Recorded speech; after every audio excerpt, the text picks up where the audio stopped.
Hello,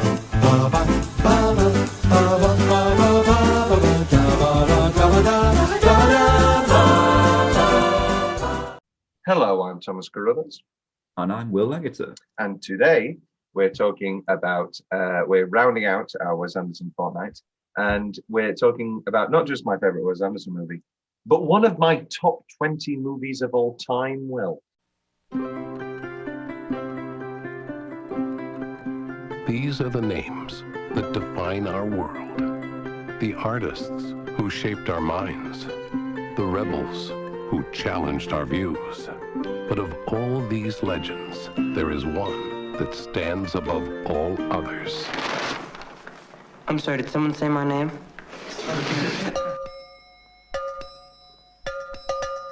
What's the secret, Max?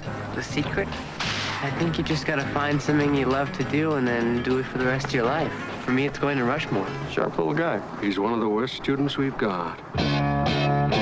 We're putting you on what we call sudden death academic probation. Could I see some documentation on that, please? Did you invite that kid to your party? Max Fisher. Come on, Dad, there's gonna be girls there. I'd rather die. Pull your head out of here.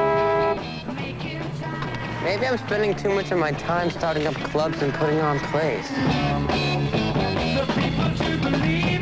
This is, let me double check on the ranking. This is currently 13. I don't think it is. I think I'm going to do some rejigging. But it's, so, yeah, Crimes and Misdemeanors is going up, Planes, Trains and Automobiles is going up, Goodfellas is going up. It's currently sitting at 16. It's time, homie. Kiss me, little one. I should probably be trying harder to score chicks. I like your hat. You're a teacher here, aren't you? Oh, I'm so glad you could come. I want you to meet a friend of mine, Peter Flynn, Max Fisher. Hi. Who's this guy? Has it ever crossed your mind that you're far too young for me? I like your nurse's uniform, guy. These are OR scrubs. Oh, are they? I don't know what you see in her. I don't think she's right for you. What's that supposed to mean? Hello, Herman. How are you, Rosemary? I know about you and the teacher. Does Max know? She's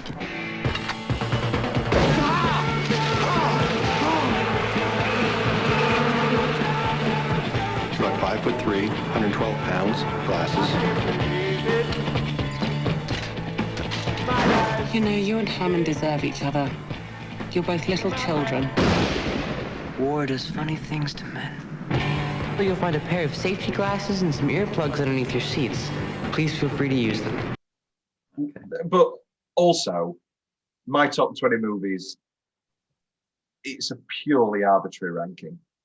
They really are, you know, I could watch any of these movies 10 times a day. That's untrue. Some of them are long. Rushmore, this was a first watch for you, Will. Yes. Yes.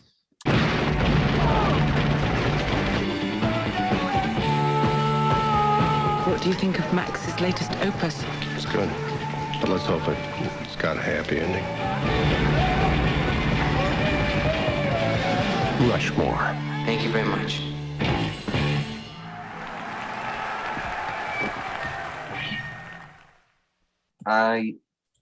Unless you're going to give me a bigger twist than Sixth Sense, I can only imagine that with your love of Bill Murray, your love of this sort of dry sense of humor, your love of Wes Anderson, and your love of, you know, the minutiae of the theatre and all that, I can only imagine that you really liked this film.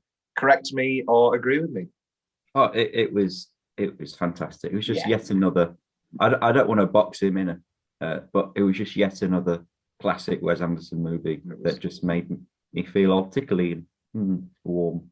And yes, this is probably, well, no, Darjeeling Limited probably is his most character-focused one. But for me, this is the greatest success, really, of that marriage of style and the characters. I think, I mean, we touched on it a little bit on Grand Budapest Hotel and even in Royal Tenenbaums a little bit, but where that style and all that form and all that structure and all that specificness never gets in the way of the story and the characters being told, but it is very, very, very, very, very, very present, and it's still present here in Rushmore. But for me, this is probably his best character drama. It's got the best characters, I think, the best writing, and certainly some of the best performances. Many times we've talked about Bill Murray on this show, and we will talk about him many times again, including next week with Groundhog Day, maybe his greatest performance. But for me, it really is the Groundhog Day, Scrooged, this. I mean, Lost in Translation, and of course Ghostbusters and Caddyshack. For me, that's just a pretty unassailable top 6 films if they're your top 6 performances. Would you bump it from the top 6, or are you agreeing with my sort of top 6 power ranking? I don't. Let me just. We're both big What About Bob guys as well. We both love What About Bob. I do love What About Bob. I don't know if it's cracking my top 6, but No. There's lots of other great movies. For me, Scrooged, very similar to Groundhog Day. I think we'll talk about this on next week's episode. Very, very similar of terrible, terrible man becoming great. Obviously, Scrooged is very heightened, but God, that final speech of Scrooge. If you want to glimpse into my depressive life, if I'm feeling sad, my top scenes to watch are the Scrooged final speech. Doesn't matter where in the year it is, the end of It's a Wonderful Life, When Harry Met Sally, New Year's Eve, The Apartment ending. These are pretty great. Do you remember The Apartment, Will? We did The Apartment. Remember this very fondly. Yeah, it's a wonderful film. Love the Lemon. Yeah, no, I think I'd have to agree with that top 6. Just the top 6. Just an honourable mention. I'm a big fan of The Dead Don't Die. Watched that the other year. It was fun. Yes. Very enjoyable. I don't know if it's cracking my top 6, but no. It was certainly another enjoyable. Jim Jarmusch. There was a great collaboration he did with director Jim Jarmusch. I'd highly recommend Broken Flowers, where he's an old bachelor trying to figure out who's this woman who keeps sending him letters, and he goes about all his Jessica Lange and Susan Sarandon and Sharon Stone, and it's very, very good, very, very good. Rushmore. Let's get something out of the way. Will, you knew me in college. Yeah. And so I think you'll have seen a little bit of Max Fisher. But when it came to high school Thomas John Carruthers, I mean, Jesus Christ, this is frightening how similar. The whole thing of doing so many clubs and starting so many clubs, in particular the plays, and doing all that, and then my other big thing was the foundation, the chocolate, fair trade chocolate stall, which I boosted sales tenfold. Congratulations! Thank you very much. And then the big thing was, okay, here's the little story. So we had it in the reception, and we also had a raffle, and there was more than enough space, and we had music on, and people would come. And then basically they wanted to move us out of the reception to this corner room. And I said, because they had a diabetes bake sale on it on the same day, and also in the reception. And so it was very busy. And I said, well, we're there. That's when we're there. So, I don't know about that. And that was the day that some health and safety guy came, and he was like, the foyer is too busy for fire issues. And so they had to move us. And so I said, all I want is one meeting where I can express my side and try and get us to stay in the reception. Thomas Carruthers thing ever. Oh yeah. And the meeting started, and she said, so we're moving you into the reception. So we're moving you into this corner. And like, all I wanted was a meeting where I could put my side across. I haven't been given that. I am leaving. I'm taking the profits. I'm leaving. I am swindling, skimming off the top, and no, I am leaving the fair trade store, and I did. Oh yeah, fully. Was there anyone else? Did you just leave all that chocolate on? Oh no. There was like a team. There was a little team under me, and then they all left because Max Fisher. And they basically, and then they had to get some other people, and sales plummeted, and because they were in that corner, because nobody knows where that corner is, and who's laughing now? Max Fisher. I also, of course, did plays. And then, Will, you saw this in college with me becoming the quizmaster and all that. So, well, I'm sure we've told the Queen is Dead story before on the show, one of the low points of my life. And the point is, just like Max Fisher, through my entire academic career, I've had more of a focus on entrepreneurial and putting on plays and doing clubs than my actual academics. So Rushmore, other than madly falling in love with a teacher, Rushmore is a very, very, very close to home film. Will, did you ever have a Max Fisher period? Oh, absolutely, yeah. I'm in exactly the same boat. Yeah, we are quite alike, you and I, me and you. I'm just less anal, I would say. Yeah, I guess I'm pretty anal. Yeah. You know, especially you know, on camping trips. You know, I'm very particular about my rods. You know, I'm a very anal fisher, and you certainly don't want an anal fisher when you're on a nice trip. Rushmore. And I don't like fishing, so. Did you not get my great joke? I did. I got it. You got an anal fisher. Yeah, well, it's like a bear trap. Rushmore. Will has turned his camera off. Will has turned his camera on. I did comedic effect. Comedic effect. Half of our listeners are audio. Fired. Rushmore. Second Anderson after Bottle Rocket, a relatively small independent film, which is good. It's not a movie I return to. It's not a movie I rewatch half as much as these other films, but it is good on when you're doing a marathon or doing, you know, like a weirdo like I am, where I just pile all my DVDs of a certain director and just go through them. I'm sure that's not just me, but something I do. And so that's when I usually watch Bottle Rocket. I don't usually watch it any other time. Other than Bottle Rocket, Rushmore. So Rushmore comes along. The long and short of it is, I mean, there's lots of different paths intertwining, lots of different producers. But one of the big things is Murray liking the script so much and wanting to be involved. And that gives them just the propellant to cast a no-name as Max, which, of course, at the time Jason Schwartzman was. And, you know, obviously, Royal Tenenbaums is full of stars. And so it's not that he's again, and every film he's done since. So it's not that he's in by any means against big star ensemble casting, but it's sort of allowed in here. In particular, Max.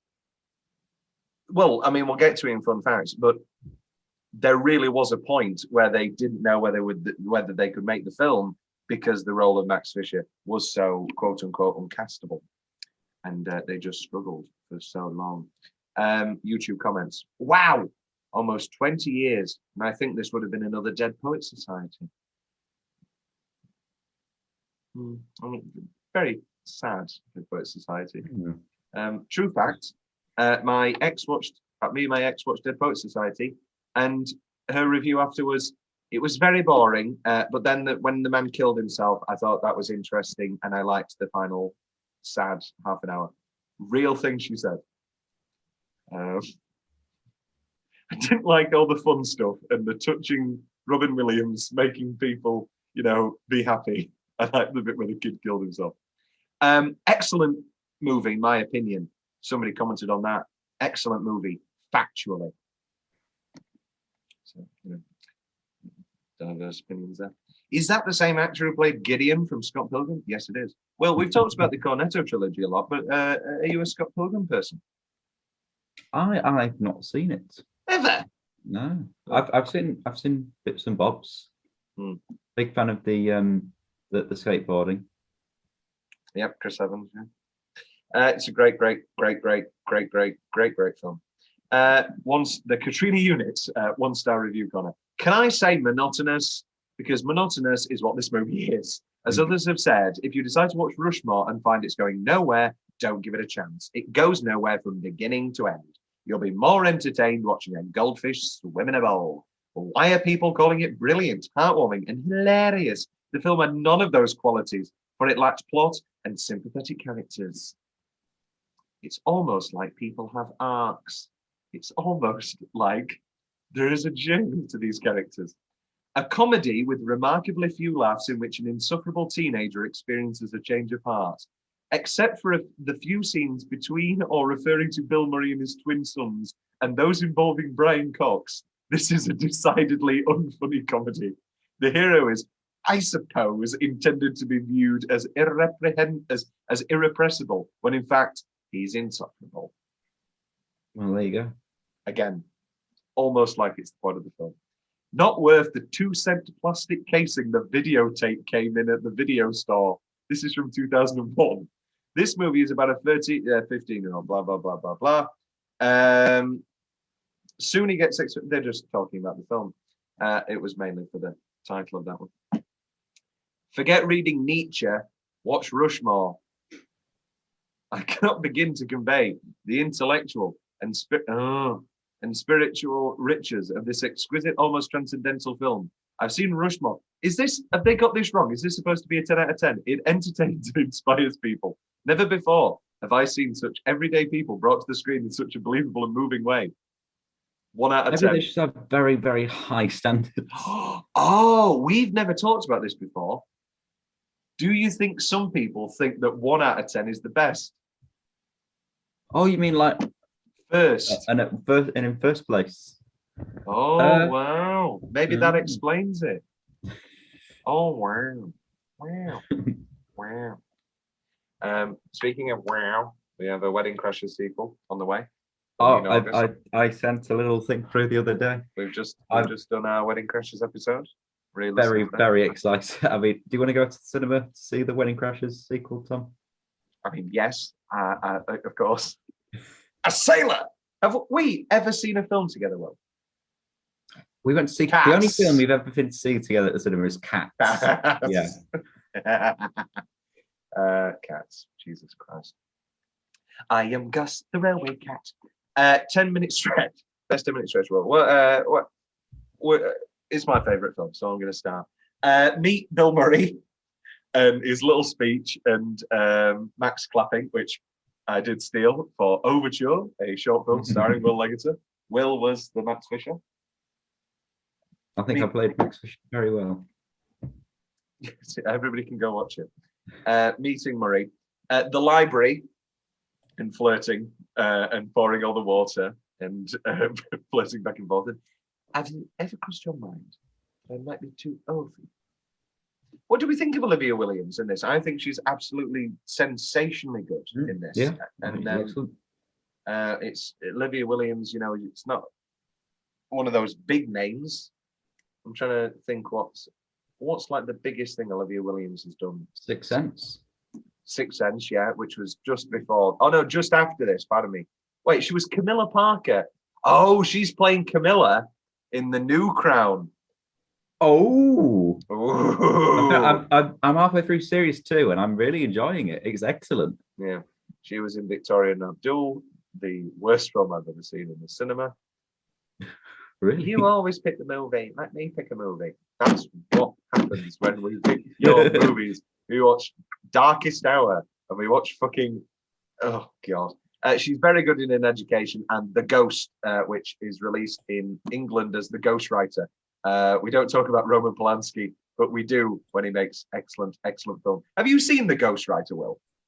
I'm looking at it now, and it's a big old star cast, and it looks very, very good.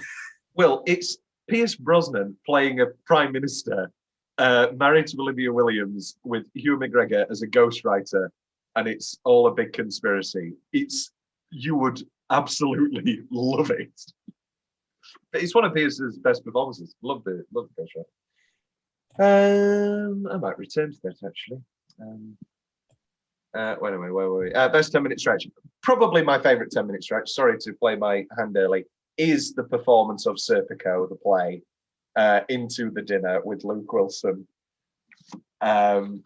Just terrific stuff.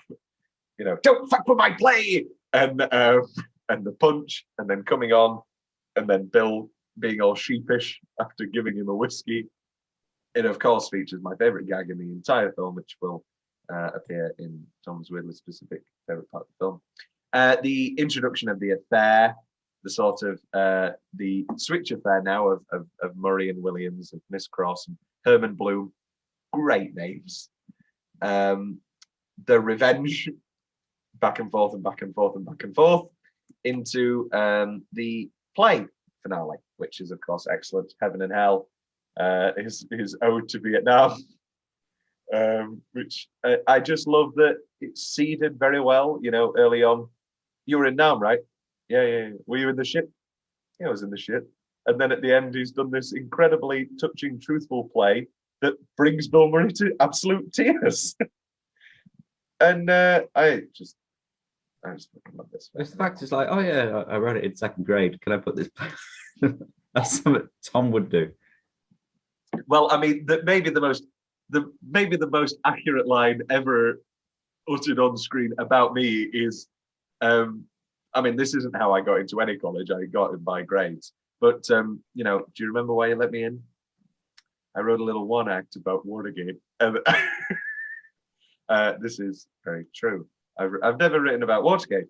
I have written about JFK multiple. Have you ever written a one act? Multiple, 6, 7. No, that's not true. Yeah, 8. I've written 8 one acts, 4 2 acts, 4 3 acts. No, more. Anyway. You're a big fan of a 3 act. I like a very long.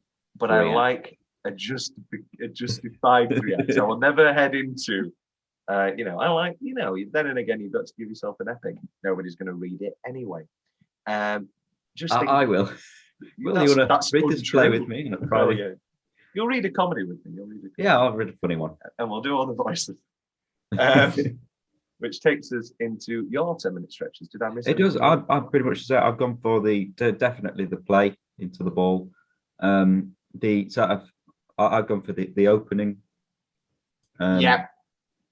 Very, very, very strong opening. If I could just, it's in my little notes, but I love the introduction of him with his newspaper. It's just very, very, very charismatic. Well, it's his biggest dream in life is to also be good at maths. It's like the one big thing that he can't do and that he's not good at.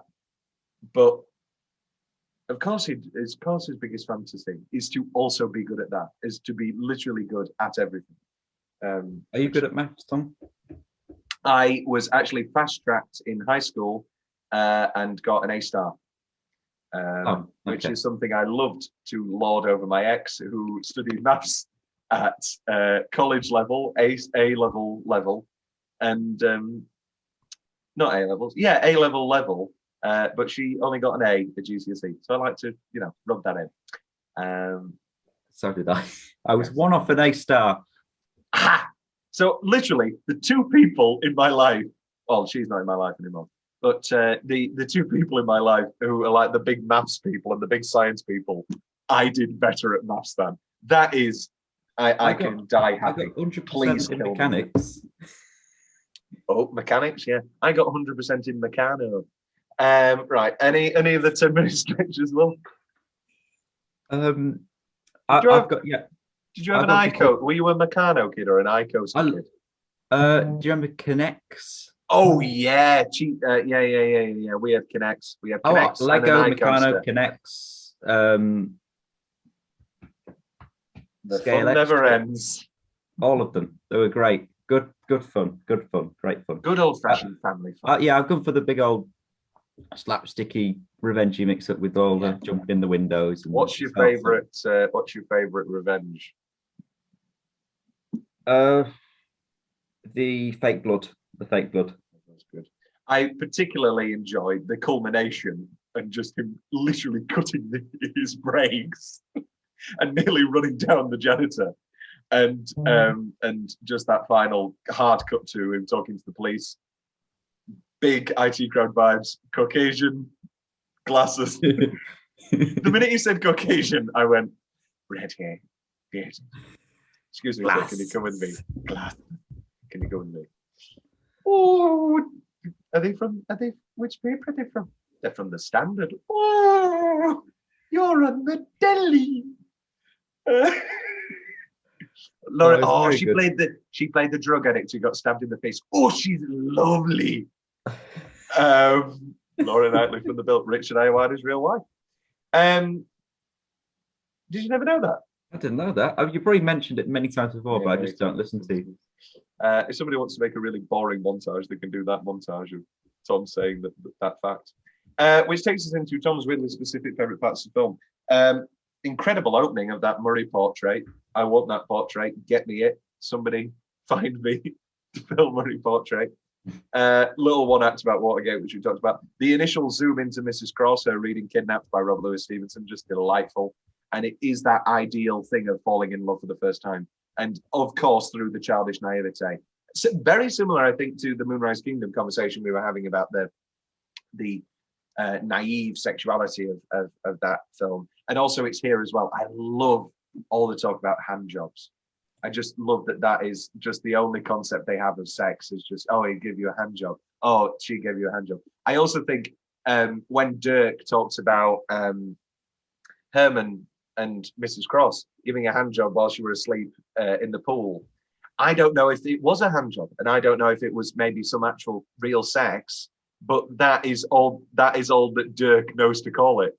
He just knows that any kind of sex is a hand job or something like that. I don't know. That was a little thought I had. I don't know if there's based in anything. And of course that wonderful shift when she drills him and go, do you want to tell them that did you think of thing? And all that, and really just grilling him down. Maybe a bit inappropriate, maybe a bit HR problem, but she's leaving the school, so it's okay. But it is just that thing of, this has gone far too far. This needs to stop. Tom's was specific, but maybe my favorite physical gag Bill Murray's ever done is "fuck you, Dad," beat, and leaning into the back and grabbing one of the kids. I love the wrestling where he takes off his entire uniform and then immediately gets slammed down. My favorite gag in the entire film. Will, do you know what my favorite gag in the entire film is?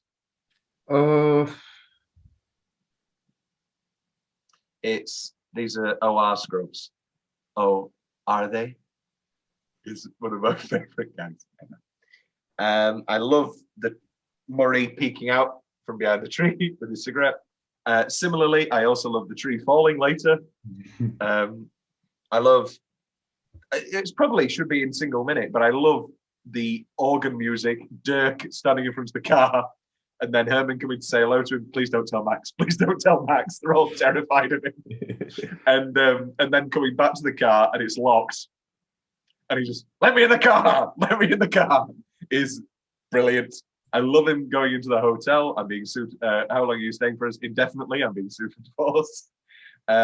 Lovely, touching little moment. A bit cruel, but he had more creativity and spark in one fingernail than you have. Then Herman Bloom has an entire body.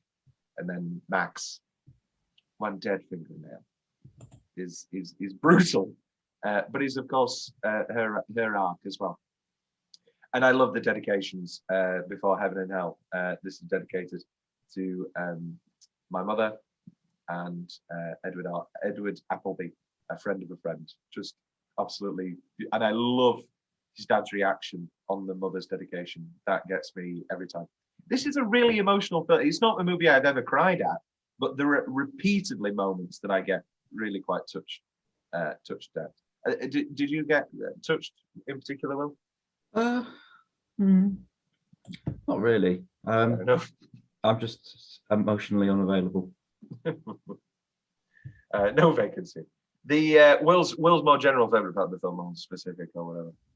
I went for the little chalk catch. Yeah, I thought it was very good because that's something I would not be able to do. I'd have to get a stunt double in just to do the catch. I've also got Bill Murray hiding behind the tree. I think that probably is my favourite moment. It's great. And then I've got also Bill Murray carrying the bike.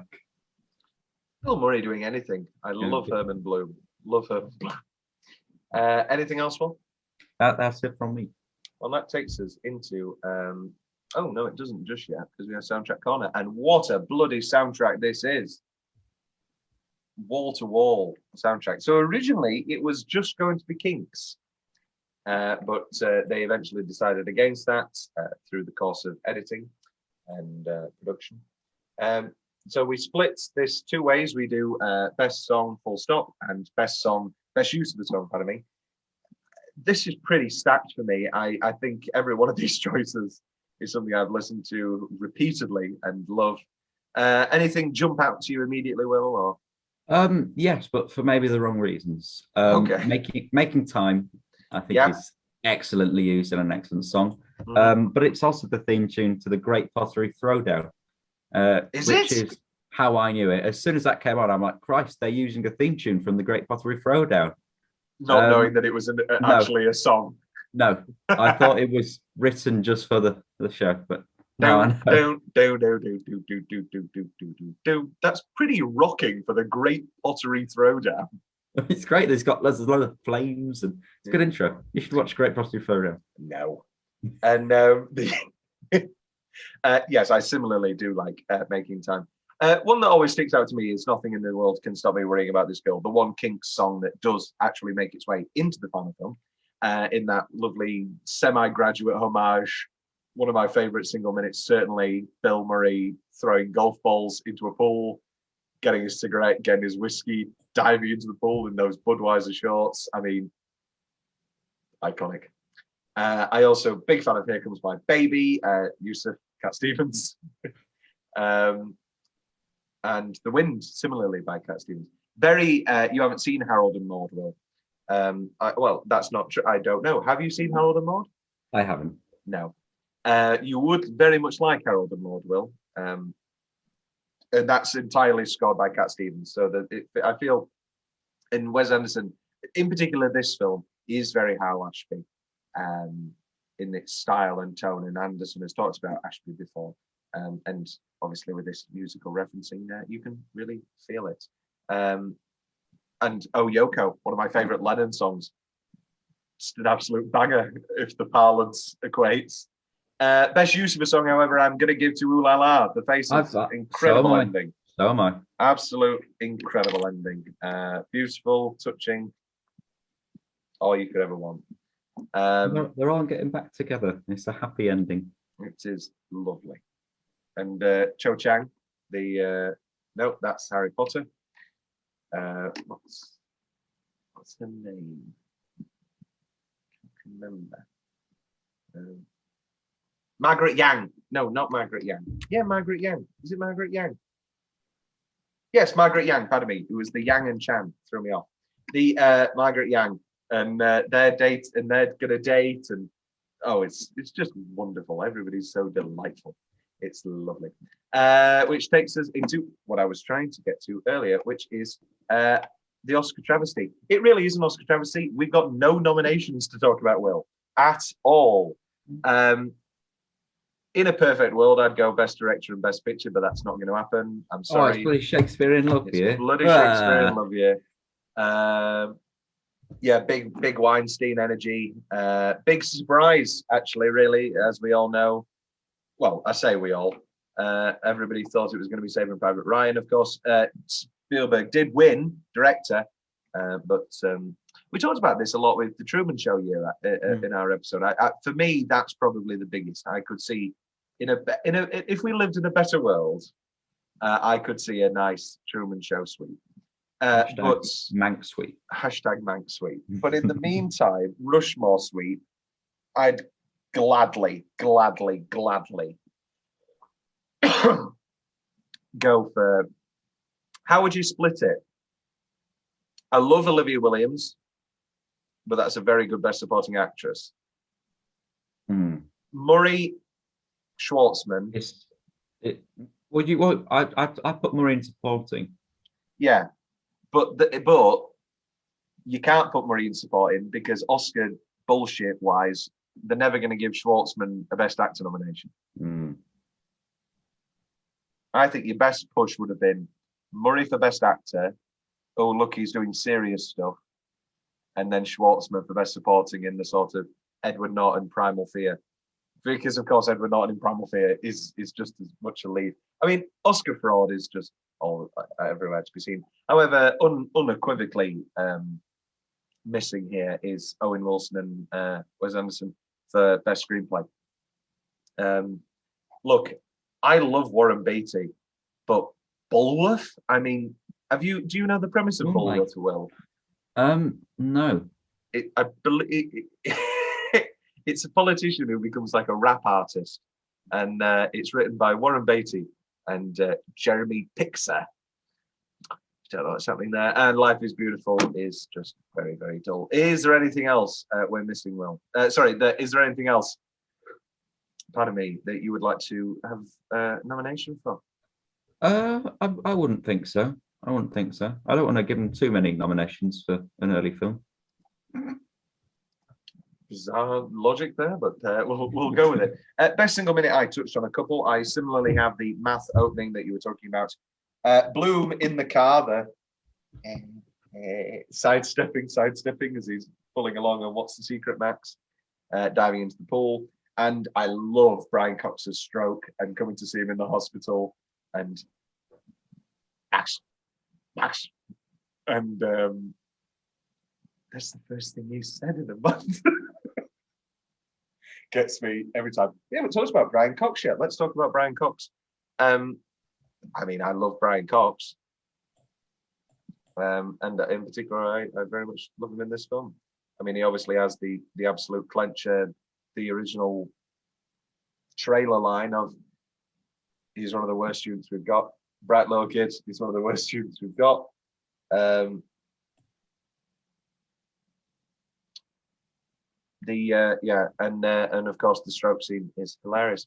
Anything else, Will, you'd like to? Any nominations for Best Single Minute? I've gone for the society montage itself. Yeah, I think that's excellent. I've gone for. I put the library in a minute. Yeah, that's probably a better. That's very nice. And then at the grave. Yeah.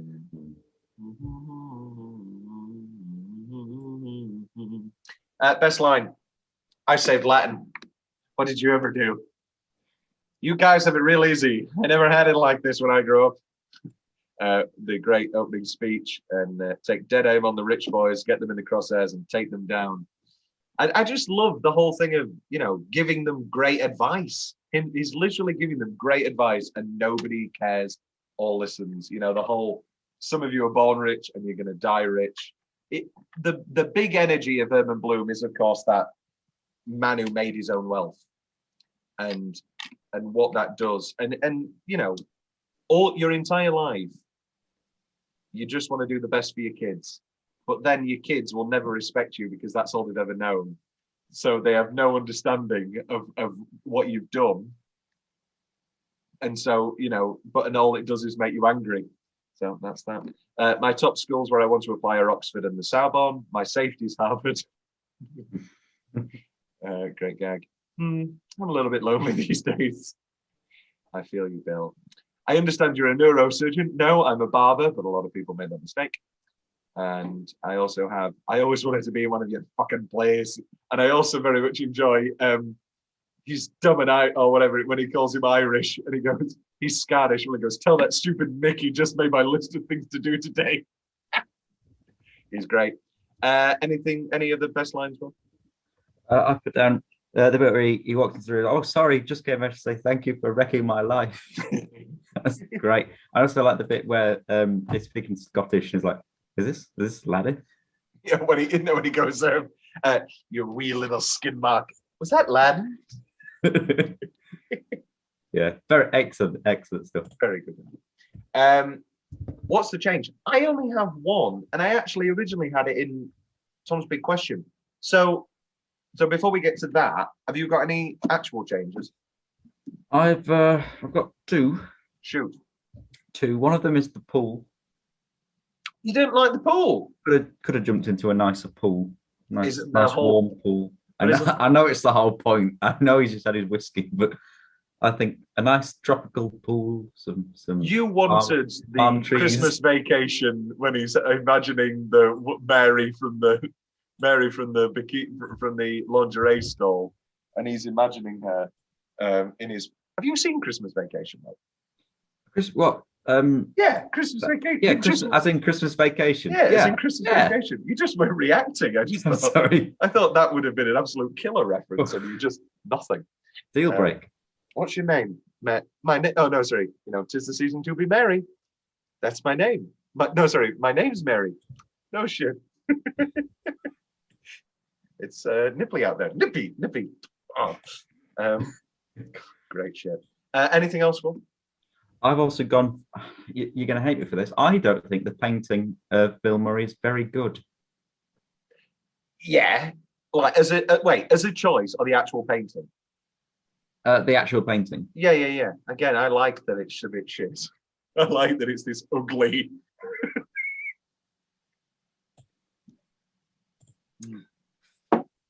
And that's that, I guess. What can you do? What can you do? My changes, basically, is Herman's wife cheating on him? Because obviously in the great pool scene, she's flirting with this macho guy, and she's like flirting with him, and he's looking depressed. So like I remember on a first watch being quite confused and thinking, oh, they've divorced and she's moved on to this other guy and they've come for the birthday party. But then of course he starts having an affair, and then Max comes to the wife with the blackmail. Great scene, do you want which sandwich? I've got sandwiches, I'll take the tuna. And then she obviously reacts by divorcing him. So what's happening there? Is she actually cheating or is she just flirting? I think there's a possibility. I want to stick to flirting because I think cheating is very sad. Yes, that is true. Yes, but if she's flirting, then there's grounds for divorce. But if she's also cheating, I'd say cheating is also grounds for divorce. That's what I'm saying. Yeah. It's like Mad Men season 3. And it doesn't matter if adultery doesn't matter, Mrs. Francis, if it's on both sides. Oh no, she's Mrs. Draper then, famously. Oh God, what a great scene. Which takes us into that's just that, isn't it? No, what am I saying? That's what's the change. What's left from Will's notes? That's it for my notes. I have a couple of notes. I love the fish guy who looks exactly like Albert Einstein. I don't know whether that was a choice or what. Alexis Bledel, are you a Gilmore Girls fan, Will? No. No, but you do remember the woman that Pete fell in love with in season 5, who went off for electroshock therapy? Yes. Her first role is in this. She's one of the students in Grover Cleveland. I hate the fact that we can now make Mad Men references. I don't. I love that it's called Grover Cleveland High School, just the shittest president. Very much enjoy that. I love the recreation of Heat, the absolute beat by beat recreation of Val Kilmer buying the dynamite. We're just playing to me here, basically. And that's that. Few fun facts. How can I forget you when there is always something there to remind me? Jason Schwartzman came to his audition wearing a prep school blazer, which sported a Rushmore patch he had made himself. Pretty cute. When Bill Murray first read the script, he thought it was so fantastic that he said he wanted to do it so badly, he would do it for free. That obviously didn't happen. Bill Murray genuinely found Keith Macaulay and Ronnie Macaulay, who play his sons, annoying, and many of the scenes where he lashes out at them and insults them were improvised. Oh, of course they were. It's very good. The Bentley used in the film was used in exchange for the owner's daughter to appear in the film. That daughter was Olivia Williams. No. The pictures of Mrs. Cross's dead husband in the bedroom are pictures of Owen Wilson. Oh, excellent. Love Owen. On the first day of principal photography, Wes Anderson delivered his directions to Bill Murray in a hushed whisper. So awed was he to be working with the actor. Graciously, Murray deferred publicity to Anderson. Deferred publicly to Anderson, helped haul equipment, and when Disney denied a helicopter scene that would have cost $75,000, he gave Anderson a blank check to cover the cost. Love that. Wes Anderson and Owen Wilson's intent with this film was to create their own slightly heightened reality, like a Roald Dahl children's book. So obviously Fantastic Mr. Fox is Roald Dahl, but you can kind of see that grotesque Dahl energy throughout all the films. Really, yeah, absolutely. Oh, I love Roald Dahl. What a writer. Favorite Roald Dahl book? Oh, right, Fantastic Mr. Fox. But yes, we did this conversation. I think what's it? What you wrote for? Think of the what's it called? Danny the Champion of the World. All right. Terrible. No, I don't. No. I was trying to finish you off. Tales of the Unexpected. That's it. Yeah. Good choice. That's my favorite now. Landlady. Oh. Hey, oh. I taste just like bitter almonds. Yeah. Hey. Wow. A favorite film of Jonah Hill. Oh, the favorite film or a favorite film? It says a favorite film. What do you think Jonah Hill's favorite film is? Well, you know what? We're going to Google it and just see if there's anything comes up. Will, you're going to vamp. Famously, Will, good at vamping. Do you ever feel like opening your window and shouting, "I'm hopping mad," and out something in the middle? That's a good vamp. Here we go. We have, Jonah Hill's 20 movies to survive self-distancing. Okay. Here we go. Menace to Society. You're going to, firstly, Will, you're going to say if you've seen these movies and if you like them. Okay. Menace to Society. No. Yeah. Drugstore Cowboy. No. 24-Hour Party People. No. Which you would love because it's Coogan. Directed by Michael Winterbottom, who directed all of The Trip. And he's playing Tony something, who was the manager for New Order and Happy Mondays and all those 90s hacienda bands. Alice Doesn't Live Here Anymore. No. The Master, one of my favorite films of all time. No. Barry Lyndon. No. Popstar Never Stop Never Stopping. No. You'd love it, Will. Ratcatcher, Do the Right Thing. I'm just going to fly through these. No. Ratcatcher, Do the Right Thing. Amadeus. Yeah, I love Amadeus. Love Amadeus. Great film. Moonlight. Yes. Oh, you did see Moonlight? No. Adaptation. That someone else from this movie is an adaptation. Who? Ian Cox. Very good, Will. That is true. Have you seen Adaptation? Well, no, I've not seen it. You just Googled Brian Cox's IMDb, didn't you? Yeah. And saw Adaptation. Yes, he plays Roger McKee. Tommy Boy. No. My Vida Loca. No. Network, again, one of my top 3 movies of all time. No. The Birdcage, one of my favorite comedies ever. No. Carnal Knowledge. No. CB4. No. And 2 Hal Ashby movies, which we've already talked about. Well, no, we talked about Ashby. Shampoo and Being There. See, this is why you should stay on the podcast, Will, because if you just let me pick the movies, you'd get some of your new favorite movies. But alas. And none of those movies were Rushmore, so I don't know where Jonah Hill. According to the Wes Anderson collection book by Matt Zoller Seitz, which I own, it's a very good book, only one scene was cut from the film after filming, and it was an image of Max taking some books out of his locker after he's kicked out of Rushmore. That was the only thing cut. So, again, just not necessary, I guess. Tagline rundown, she was my Rushmore. Yeah. All's fair when love is war. That's good. And love, expulsion, revolution. Sounds a bit corny. I'd go for all's fair in love. All's fair when love is war. I had a question, Tom's big question. Did they still build the aquarium? But then for the first time I've noticed the throwaway line in the end where they go, they never did the permits, so they do, you know. And I was like, oh, very good. I can cross that one off. And my final one, well, Max Fisher is probably the character, for better or for worse, I relate most to in life. Which movie character do you think you relate most to? Not in a Indiana Jones. I wish. I would have to say, just because it's fresh in my mind, I would say Tom in 500 Days of Summer. Yeah, as an architect. And that's it for Tom's big questions.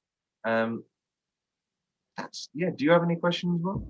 No questions, but I'd just like to say it was a refreshing movie, because I always thought, I don't know if it was based on the poster or the name, I always thought it was Bill Murray and a few other people stuck on a rock, stranded on a rock at Mount Rushmore, waiting for a helicopter to come and save them, and the whole film was just them sharing life stories with each other. Sorry, where the hell have you got this from? Which is always why I put it off. I'd be like, Rushmore, I don't want to watch that. I'm not going to sit through a few people stranded on a rock talking to each other. Will, you've watched North by Northwest multiple times. You know that's not how Rushmore is built. They could very easily get off. It's not spotting using real bullets. No, mister. Well, what is you going to do? Love North by Northwest. Yes, love boy. That's Rushmore. That's Wes Anderson. Well,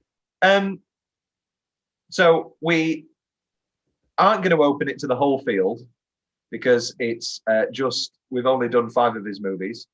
Has your favorite Wes Anderson movie changed? No. Still Fantastic Mr. Fox, yeah. Has your second Wes Anderson movie changed, or is it still Moonrise Kingdom? I think it's still Moonrise Kingdom, but Grand Budapest on a recent watch, it was always very good, but I forgot how good it was. So it is on par, if not slightly below, Moonrise Kingdom, I would say. But that's definitely my top 3. Followed by Rushmore or Tenenbaums? I would say Royal Tenenbaums. Yeah. I'm probably going to go Rushmore, Kingdom, Tenenbaums, Budapest, Fantastic Mr. Fox. Right. Yeah. It's again, Fantastic Mr. Fox. Absolutely adore it. Could watch it any day of the week. But there we go. That's Fantastic Mr. Fox. That's Rushmore. That's Wes Anderson. Will, is he on your? We have top 10 directors here. Did he make it to your top 10? Yeah. Yes, he's in at number 9. He's not on mine. It's not. Oh well, that's disappointing to hear. And Edgar Wright is number 10, even though the man has only made 5 movies and you haven't seen one of them. Yeah, yeah, because it's not come out yet. No, Scott Pilgrim that we talked about earlier in this episode. Yeah. Did you see Baby Driver? I have seen Baby Driver. I think you can say it. It's okay. You can still talk about his acting. Spacey's very good at it. Jamie Foxx in that movie is terrifying. Terrifying. Yeah, he is. But even more terrifying, Ham. When Ham turns in the final half hour, Ham. If it wasn't for Lily James and Ansel Elgort, Baby Driver, love Baby. Come and meet me after work, and we'll escape or run away. Jesus Christ! I just don't get her. I just don't get her. Don't really get him. Maybe his Tony will be great and he'll change my mind, but I doubt it. Tony, only you, you're all I'll ever know. Anywhere I go, you'll be. Well, to end this podcast, you have 5 words about what you think West Side Story 2021 is going to be like. Overrated. I'm not going to make it make sense. I'm just going to say words. Overrated. Happy because it's the if not the greatest music of all time. Good. I'm similarly going to say great musical. Rewatch the original. I would say Tom's more excited for the In the Heights movie. No, not excited for the Heights at all. I have to say, don't like the music. I think I watched 3 movies in one day at the cinema on Bank Holiday Monday, and I watched that trailer 3 times. The filmmaking looks nauseating. I did not like Crazy Rich Asians, so I'm not a fan of Chu as a director. Not really a big fan of the music. So I'll watch it, and as I always say, I don't want any movie to be bad. Why would I want to waste 2.5 hours of my life? But I'm not excited. I'm excited for the father to cry. To cry. Tony Hopkins says goodbye. I've just been doing my painting in the hotel room, and I didn't expect to get this award, but I'd like to nominate it to Chaswick Boseman, excellent actor. I'm gonna go back and do my painting now. Goodbye. And as in the movie Hannibal, which I was in, I was painting, and as Gary Oldman said in that movie, seemed like good idea at the time. Da ba da ba da ba da.